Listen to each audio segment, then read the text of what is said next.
पिए थे। हाँ तो 70 वाले में क्या हो? अरे मूर्खे आदमी, हमसे तो कोनो अब आप लोग सुर्तियों बनेगा तो ना सह पाईला, लेकिन हम जनरली कैसे कि मेहरारू भी दारू पिए ही। हाँ कैसे? यही चुनाव में इहो लड़ल ना प्रधानी प्रधान जी चाय पिए लिए हमने भी लखनऊ का रास्ता टोल गेट के आगे आप जाए यही।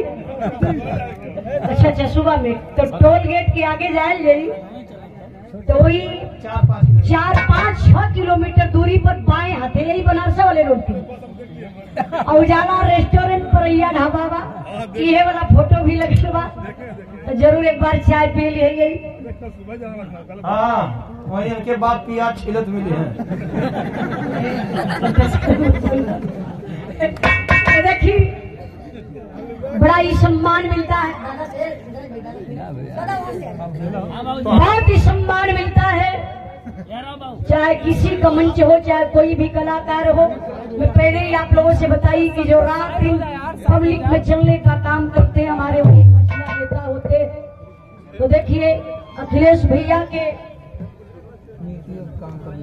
नीतियों पर काम करने का आप पूरी कोशिश करते हैं पब्लिक के बीच में। आप माननीय सुजीत यादव और पल्लक्कड़ पहलवान जी, आपका स्वागत हुआ, सम्मान हुआ।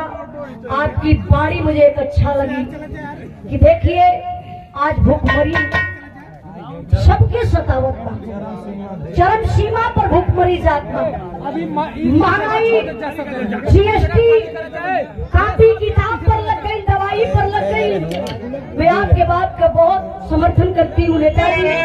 साथ साथ में 500 रुपए का पुरस्कार देकर के आप सम्मान किए। एक बार पुनः जोरदार ताली बजा के आप लोग स्वागत कर दीजिए। बहुत बहुत धन्यवाद भैया। हल्ला ने हो मास्टर साहब तरी को गीत बढ़िया बजा के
जमाना में 90% लोग दारू पियत बा।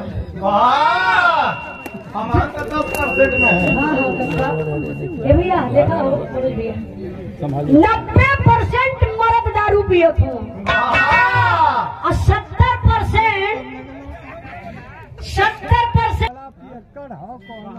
इनसे बड़ा पियक्कड़ कौन? क्या बात है। पिक्चरों में बहुत बहुत दाम दादा देखा चला बैठा मर्दने बदे दारू बनले बा, खूब पिया, रातों दिन पिया।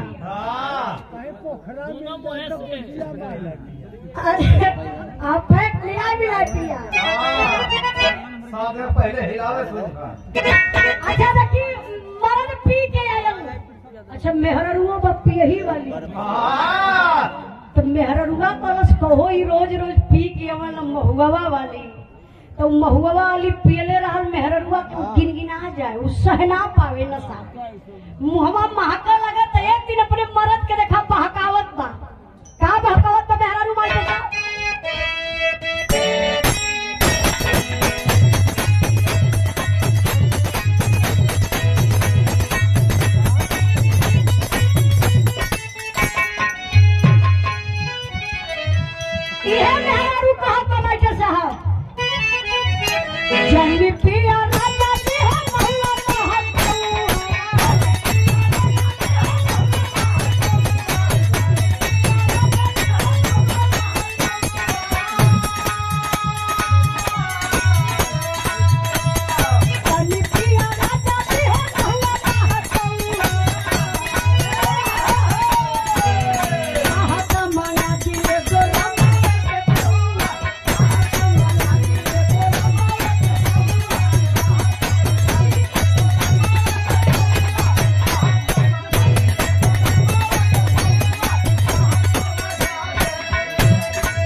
ऐसा मेहरारू मिल जाए तो कितना अच्छा है ना। हाँ वैसा तो हम खोल जाते हैं। जेकर मेहरारू कोनो नशा ना करे वो मरद के हरदम घुसियले का जी पी के याद आइला दिन भर चगड़ा मारेला और जब मरद पी ले तो ऐसा ढंग लाई अध्यक्ष ऐसा करे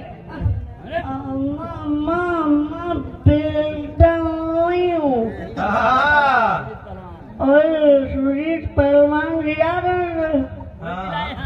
मुझे जबरदस्ती एक पैर पिला अब बताओ पहलवान जी से मुलाकात हो ना भाई पियले हुआ अपने अध्यक्ष जी के बदनाम करत हुआ मेहरारू करो हाँ अरे मिले तब अध्यक्ष जी के बताई बिहान पर मेहरारू भाई का है अध्यक्ष जी रतिया कहा कैले रहा अध्यक्ष जी के मतलब हमारे हम राती कुछ कही तो से का मतलब रे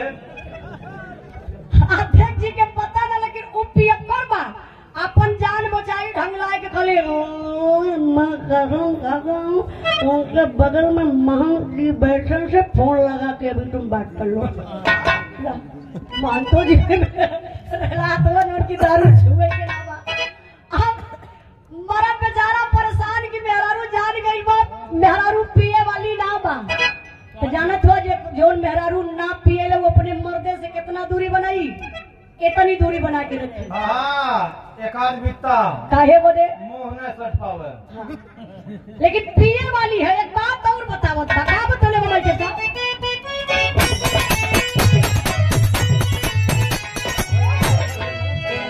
जानी पिया ना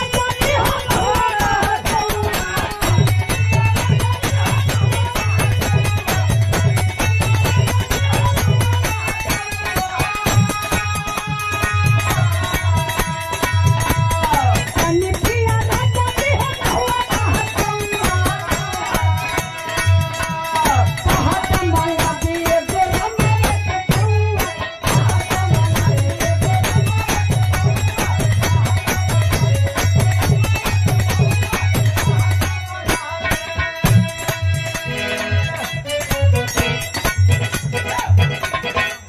देसी दारू पिए में 1000 बात कर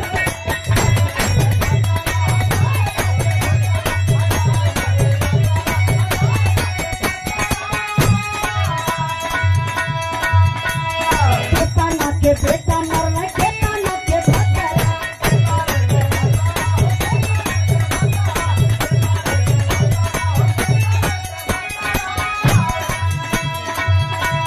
महना चीज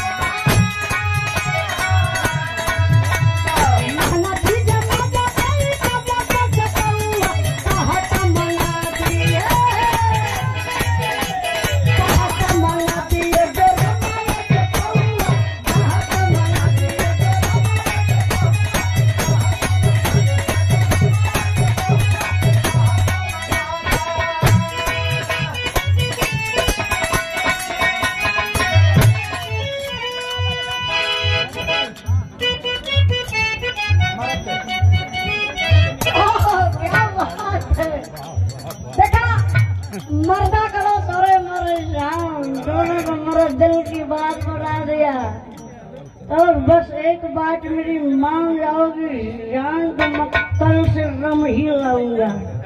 देखा मेहरारू के भर अखबारी मर्द पकड़ ले बा पकड़ के कहला क्या कहला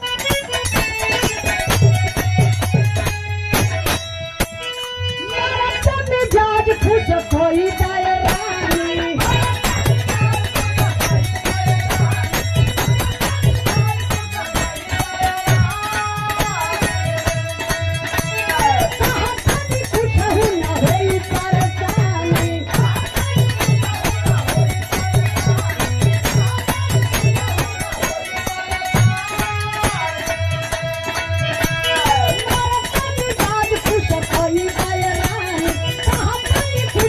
No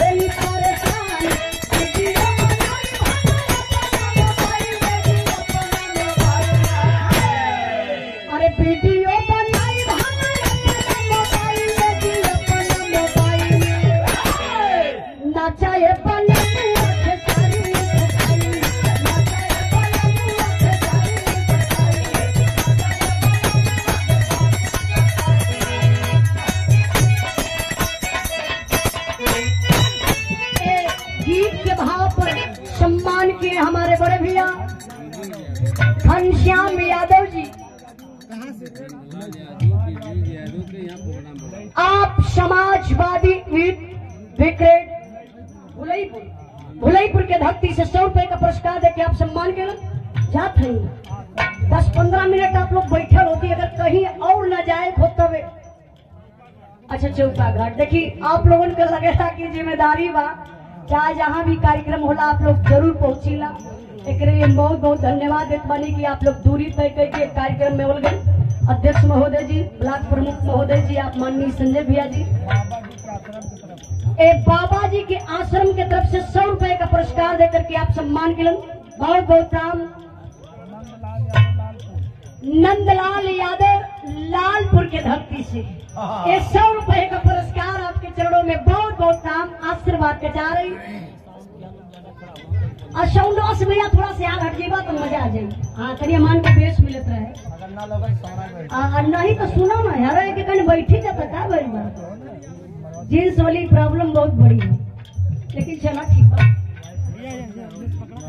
मास्टर साहब